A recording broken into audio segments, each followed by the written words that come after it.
კონსერვატორის მცირე დარბაზში შეზღუდული შესაძლებლობის მქონე უსინათლო და მცირე მხედველის შემსრულებლების კონცერტი გაიმართა გუშინ.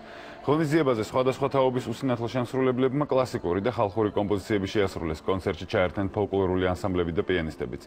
წინა საახალწლო კონცერტის მთავარ მიზანს წარმოადგენდა უსინათლო და მცირე მხედველ ბავშვთა ფართო საზოგადოებისთვის გაცნობა და პოპულარიზაცია.